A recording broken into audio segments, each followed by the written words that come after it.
Bismillahirrahmanirrahim. Assalamualaikum warahmatullahi wabarakatuh. Pertama-tama marilah kita panjatkan kehadirat Allah Subhanahu wa taala, karena atas rahmatnya lah sehingga kita masih diberikan umur panjang dan masih dalam keadaan sehat walafiat. Terus lagi saya dapat menyelesaikan tugas PowerPoint ini yang insya Allah telah saya selesaikan dengan baik dan insya Allah akan memuaskan. Tanpa pula salawat serta salam semoga tetap tercurahkan kepada junjungan Nabi besar Muhammad SAW, yang karena atas perjuangan beliaulah sehingga kita dapat berada di zaman terang menderang ini. Sebelumnya, perkenalkan, nama saya Irnawati Irun dengan stambuk M1B121028, kelas A Ilmu Lingkungan. Di sini saya akan mempresentasikan PowerPoint saya yang merupakan nilai UTS wawasan kemaritiman, di mana PowerPoint saya ini topiknya yaitu zona ekonomi eksklusif yang dikaitkan dengan isu Laut Natuna. Langsung saja rumusan masalah saya yaitu 1. Apa itu ZEE? 2. Bagaimana UNCLOS sebagai hukum dalam mengatasi pelanggaran yang terjadi di Laut Natuna? 3. Bagaimana analisis ancaman IUUV di Laut Natuna? Dengan tujuan penulisan yaitu 1. Mengetahui apa itu ZEE. 2. Mengetahui UNCLOS sebagai hukum dalam mengatasi pelanggaran yang terjadi di Laut Natuna. 3. Mengetahui analisis ancaman IUUV di Laut Natuna. Apa itu zona ekonomi eksklusif?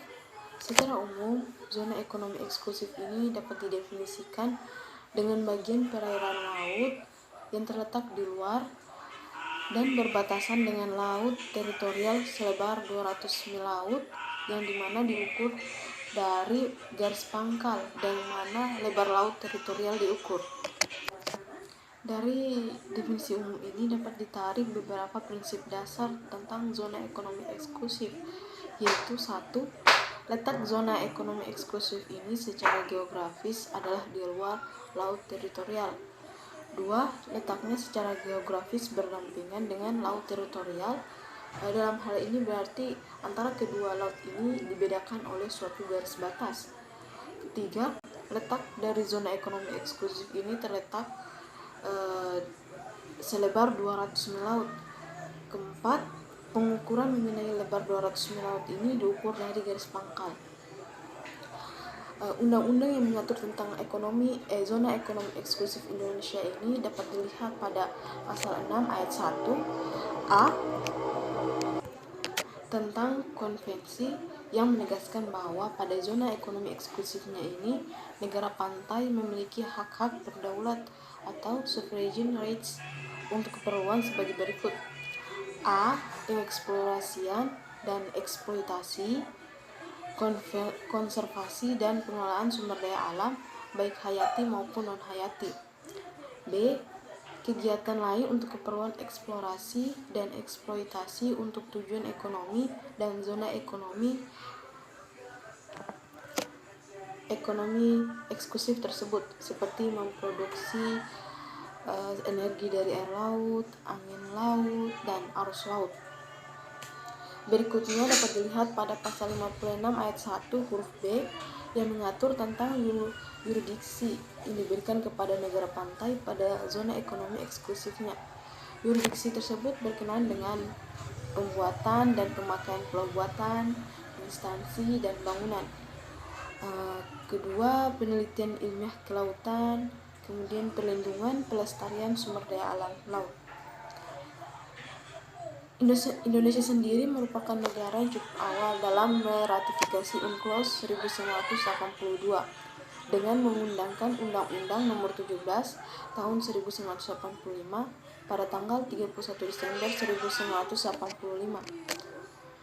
UNCLOS 1982 sangat penting karena telah memberikan landasan hukum internasional bagi kedudukan Indonesia sebagai suatu negara kepulauan, dan dengan wawasan Nusantara yang dideklarasikan pada tahun 1957 pada akhirnya diakui oleh masyarakat internasional dan dimasukkan ke dalam bab 4 UNCLOS 1982. Bagaimana UNCLOS sebagai hukum dalam mengatasi pelanggaran yang terjadi di Laut Natuna? Dalam kasus Natuna yang diklaim secara sepihak oleh pemerintah Tiongkok, mengindikasikan bahwa kekuatan dan pertahanan nasional dalam hal kedaulatan negara masih memiliki kekurangan dan celah yang bisa dimanfaatkan oleh negara lain. Contoh kasus yang terjadi yakni dengan adanya kapal Tiongkok yang berlabuh dan memasuki wilayah laut Indonesia serta beberapa kasus yang sering terjadi yaitu pencurian ikan yang dilakukan oleh negara Tiongkok di atas perairan laut Indonesia. Dalam kasus ini sebenarnya Indonesia berada di posisi yang kuat daripada Tiongkok yang hanya mendasarkan pada aturan 9 days lane, apalagi ditambah dengan pola Tiongkok yang selama ini kerap melanggar zona eksklusif perairan Indonesia. Selanjutnya, untuk lebih jelasnya kita dapat melihat pada gambar 1 ini, di mana gambar ini adalah merupakan 9 dash line atau 9 garis putus-putus yang menjadi dasar aturan negara Tiongkok. Jika kita mengacu pada UNCLOS 1982, maka ada peraturan yang mengatur segala macam peraturan mengenai wilayah kedaulatan perairan dan wilayah laut Indonesia berdasarkan pasal 73 UNCLOS. Indonesia sebagai coastal state memiliki hak untuk mengeksplorasi, mengeksploitasi, konservasi, dan mengontrol sumber daya alam pada wilayah zona ekonomi eksklusif. Indonesia juga berhak untuk melakukan tindakan seperti boarding, inspeksi, penahanan, dan melakukan proses hukum untuk menegakkan hukum penangkapan ikan.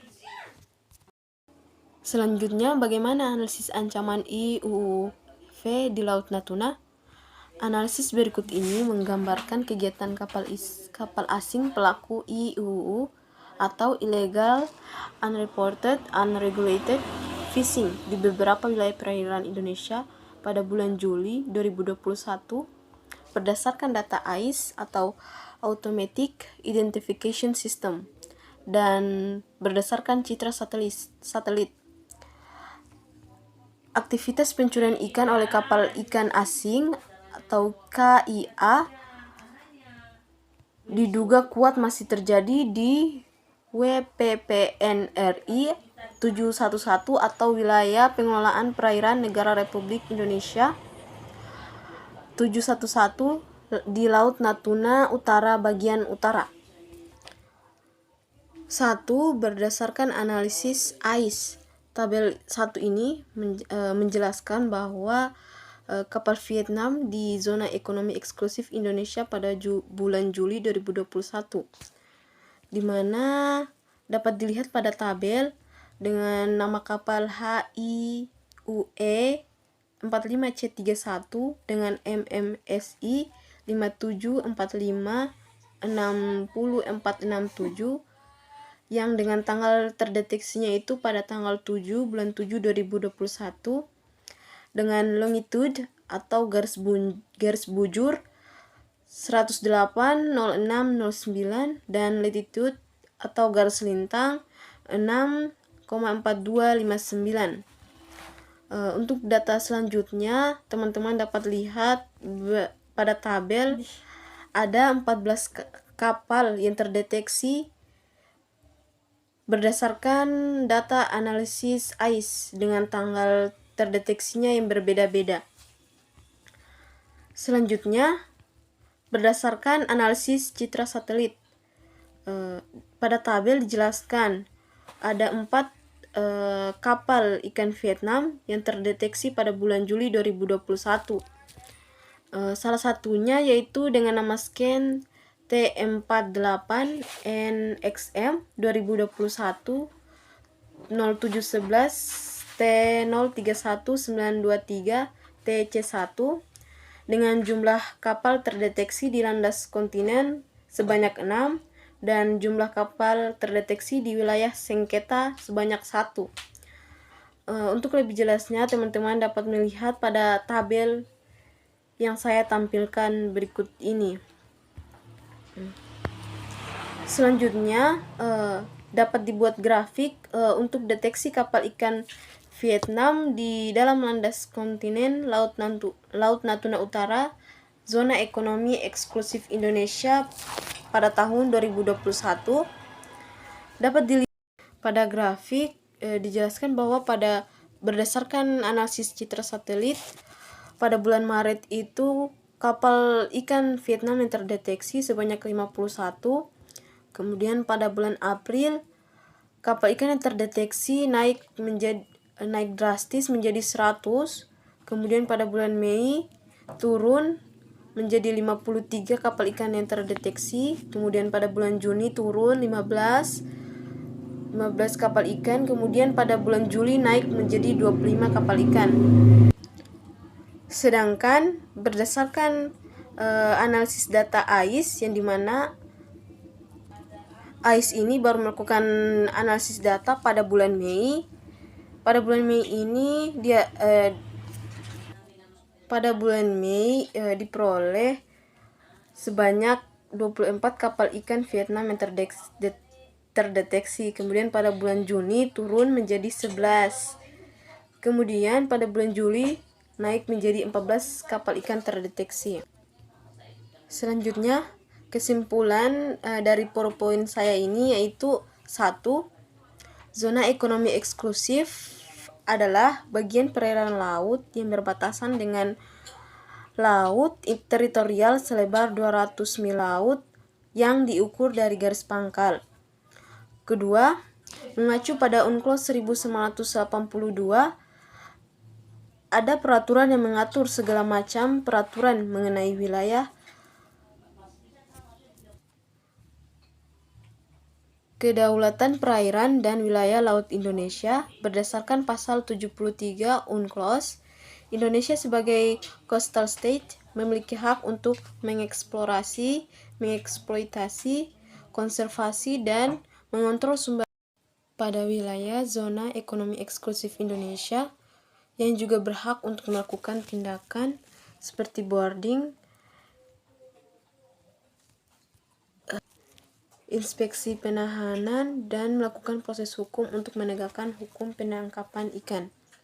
Ketiga, kegiatan kapal ikan asing pelaku IUU, illegal unreported, unregulated fishing, masih sering terjadi di beberapa wilayah perairan Indonesia, terutama di perairan Laut Natuna. Berikut saya memaparkan video deskripsi singkat tentang zona ekonomi eksklusif Indonesia. Semoga dengan memaparkan video tersebut teman-teman dapat memahami sedikit tentang gambaran zona ekonomi eksklusif di Indonesia. Perahu ya, di sini ada nelayan asing. Nelayan asing yang berlayar di daerah warna biru muda ini. Di sini misalnya juga ada perahu misalnya di daerah yang biru muda.